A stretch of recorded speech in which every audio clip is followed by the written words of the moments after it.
नमस्कार साथियों, आज की इस वीडियो में हम मध्य बिंदु प्रमेय के बारे में जानेंगे और उसे सिद्ध करेंगे। देखिए, मध्य बिंदु प्रमेय किसी त्रिभुज की किन्हीं दो भुजाओं के मध्य बिंदुओं को मिलाने वाला रेखाखंड तीसरी भुजा के समांतर होता है। देखिए, हम कोई एक त्रिभुज ले लेते हैं ABC।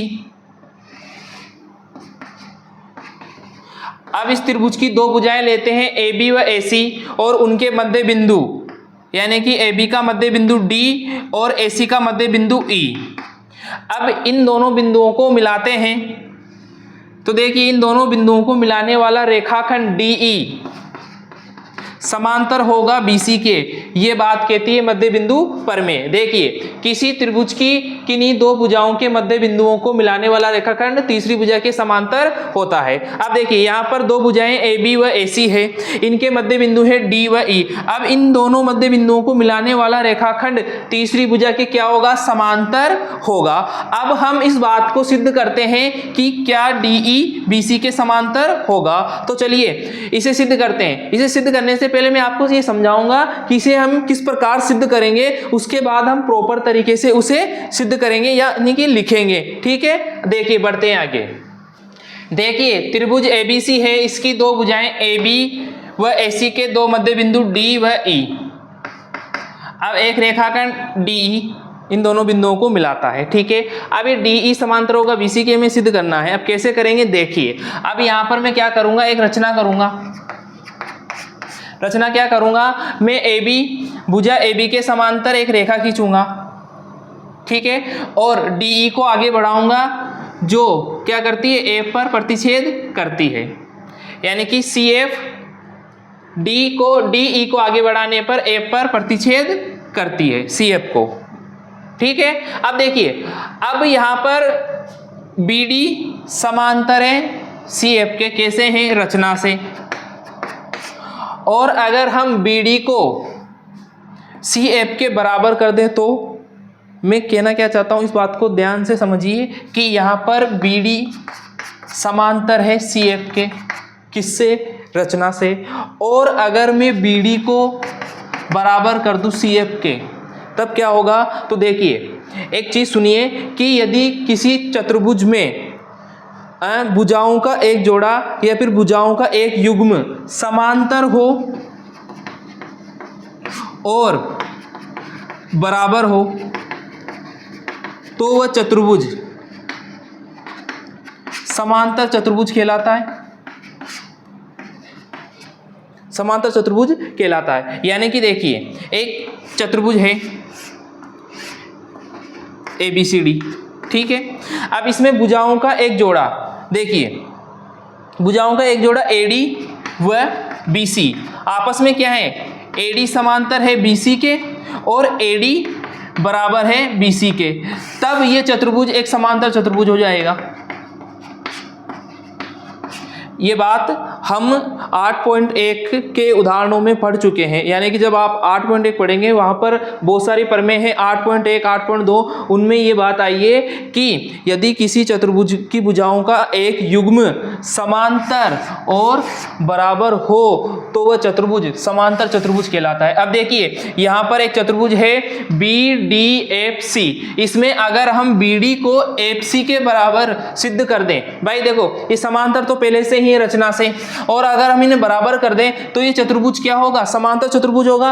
अगर ये समांतर चतुर्भुज है तो DF समांतर होगी BC के, और यहां से हम कह सकते हैं कि DE समांतर होगी BC के, और हमें DE समांतर BC के तो करना है। और करना क्या है? अब देखिए, अब मैं इसे बराबर कैसे करूंगा, इस चीज को समझिए। देखिए,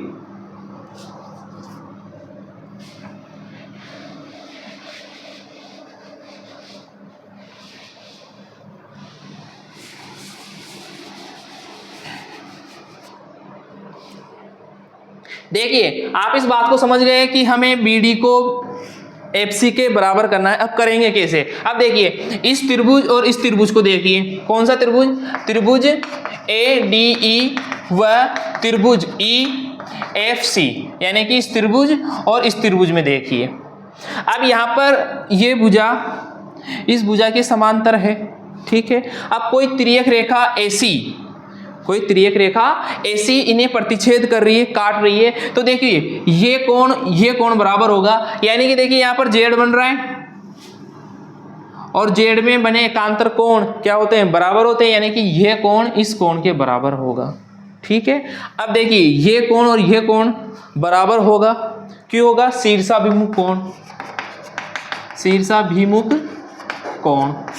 ठीक है, अब देखो AE बराबर होगा इसी के, AE बराबर होगा इसी के। अब AE बराबर इसी क्यों होगा, अरे भाई हमने शुरू में कहा तो था कि E AC का मध्य बिंदु है, इसका मतलब AE बराबर है इसी के। अब देखिए ये कोण इस कोण के बराबर, ये कोण इस कोण के बराबर, ये भुजा इस भुजा के बराबर, यानी कि हम कह सकते हैं ASA नियम से,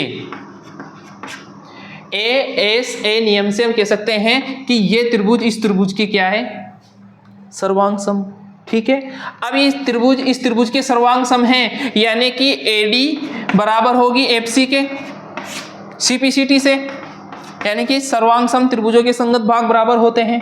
ठीक है, अब यहाँ पर देखिए यहाँ पर AD बराबर है BD के, क्यों बराबर है, क्योंकि D AB का मध्य बिंदु है, ये हमें दिया गया है, कहा गया है ना कि किसी त्रिभुज की किन्हीं दो भुजाओं के मध्य बिंदुओं को मिलाने वाला रेखाखंड तीसरी भुजा के समांतर होता है, यानी कि D AB का मध्य बिंदु है, यानी कि AD बराबर होगी BD के। अब देखिए यहाँ पर AD BD के बराबर है, AD FC के बराबर है, यानी कि FC बराबर होगी BD के, यानी कि ये भुजा इस भुजा के बराबर होगी, और ये तो बराबर सिद्ध हो गया। यानी कि अब हम कह सकते हैं कि BDFC एक समांतर चतुर्भुज है। अगर ये समांतर चतुर्भुज है तो DF समांतर होगा किसके, BC के।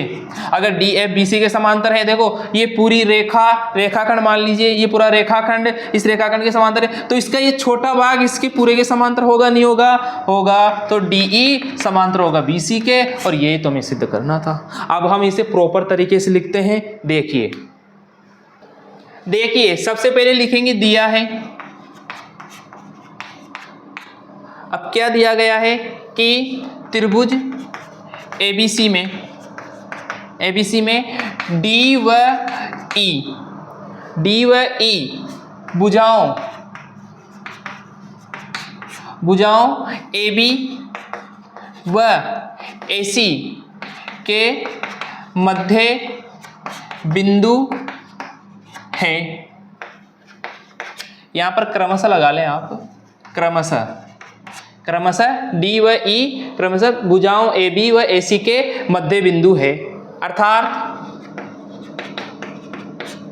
इसका मतलब क्या है, AD बराबर है BD के, ठीक है, और AE बराबर है EC के। यानी कि हमने दिया है तो लिख दिया। अब सिद्ध क्या करना है, सिद्ध करना है कि DE समांतर है BC के। ठीक है, अब हमने यहां पर रचना की है।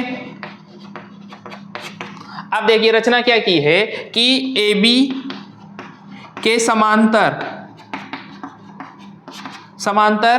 CF रेखा खींची तथा DE को आगे बढ़ाया,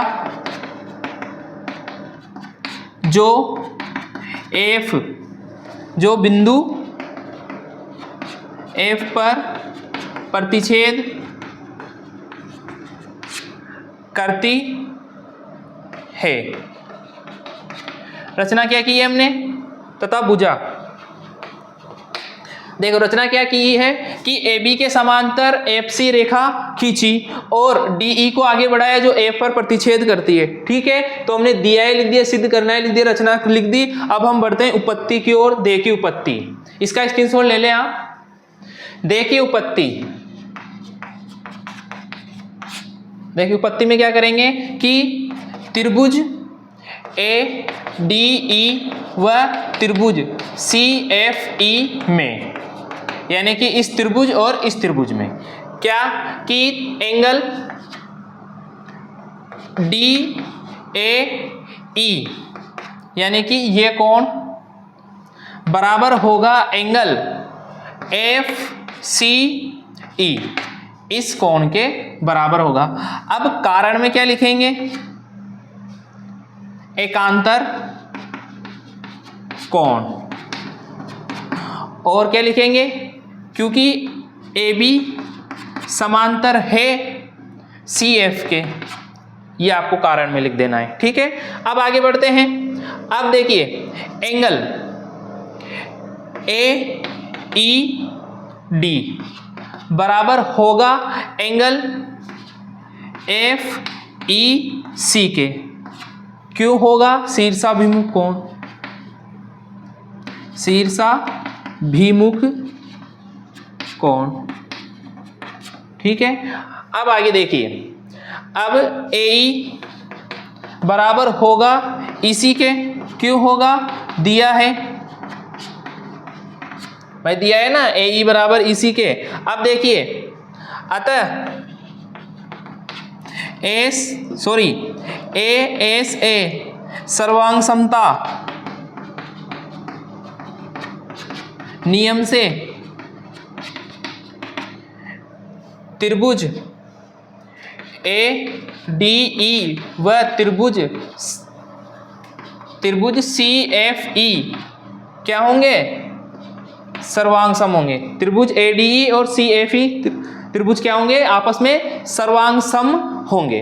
अतः क्या लिखेंगे, अब हमें किसको, इसको इसके बराबर लिखेंगे, यानी कि AD बराबर होगा CF के। ठीक है, इसे दे दीजिए आप समीकरण 1, समीकरण 1।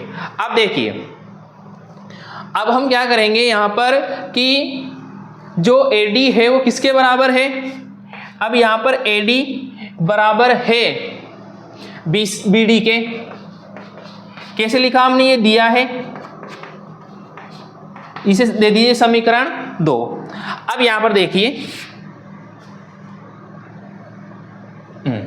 देखिए यहां पर समीकरण 1 और समीकरण 2 से, समीकरण 1 व 2 से। अब देखिए AD CF के बराबर है और AD BD के बराबर है, इसका मतलब CF बराबर है BD के। ठीक है, CF बराबर है BD के। अब हम क्या लिखेंगे कि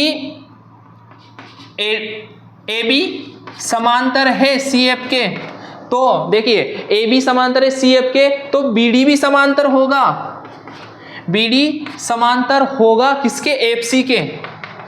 भाई ये चीज, ये भुजा इस भुजा के क्या होगी, समांतर होगी। अब देखिए आप इसे समीकरण 3 दीजिए और इसे समीकरण 4। ठीक है, अब समीकरण 3 व 4 से, समीकरण 3 व 4 से चतुर्भुज, समीकरण 3 व 4 से चतुर्भुज BDFC एक समांतर चतुर्भुज है, समांतर चतुर्भुज है। देखिए मैं इसे मिटा देता हूं, आप स्क्रीनशॉट ले लें। देखिए समीकरण 3 व 4 से BDFC एक क्या है, समांतर चतुर्भुज। अतः DF समांतर होगा BC के। भाई अगर ये पूरी भुजा इस भुजा के समांतर है तो DE समांतर होगा BC के, और यही तो हमें सिद्ध करना था, यानी कि इति सिद्धम। देखिए यहाँ पर आप लिख सकते हैं कि यदि किसी चतुर्भुज में भुजाओं का एक युग्म समांतर और बराबर हो तो वह समांतर चतुर्भुज होता है। तो इस तरह से हम सिद्ध करेंगे कि DE समांतर है BC के। फिर एक बार मोटा मोटा समझा देता हूँ आपको क्या करना है कि इस भुजा को इस भुजा के समांतर करना है, अब सॉरी बराबर करना है। ठीक है, अब बराबर करने के लिए आप क्या कीजिएगा, इस त्रिभुज को इस त्रिभुज के सर्वांग सम कर दीजिएगा, यानी कि इस कोण को पहले तो इस कोण के बराबर कीजिए, किससे, एकांतर कोण से, और फिर इस कोण को इस कोण के बराबर कीजिए, किससे, शीर्षाभिमुख कोण से, और इस भुजा को इस भुजा के बराबर कीजिए, किससे, दिया है। ठीक है, अब ये त्रिभुज इस त्रिभुज के सर्वांग सम हो गया। अब देखिए यहाँ पर AD बराबर होगा FC के, ठीक है। अब हम जानते हैं AD बराबर है BD के। अब देखिए AD बराबर है FC के और AD बराबर BD के, यानी कि AD बराबर FC होगा, सॉरी BD बराबर FC होगा। देखिए BD बराबर FC होगा, यानी कि ये भुजा इस भुजा के बराबर आ गए और ये भुजा समांतर भी है, अतः एक समांतर चतुर्भुज है। कौन सा? BDFC एक समांतर चतुर्भुज है। और तब हम कह सकते हैं कि DF समांतर होगा BC के और इसी से हम कहेंगे कि DE समांतर होगा BC के। आशा है आपको मध्य बिंदु प्रमेय समझ में आई होगी, मध्य बिंदु प्रमेय का कथन समझ में आया होगा, उसे किस प्रकार सिद्ध करते हैं ये भी समझ में आया होगा। अगर आपको ये वीडियो अच्छा लगा हो, आपको मध्य बिंदु प्रमेय समझ में आए हो, तो इस वीडियो को लाइक करें और चैनल को सब्सक्राइब करें। धन्यवाद।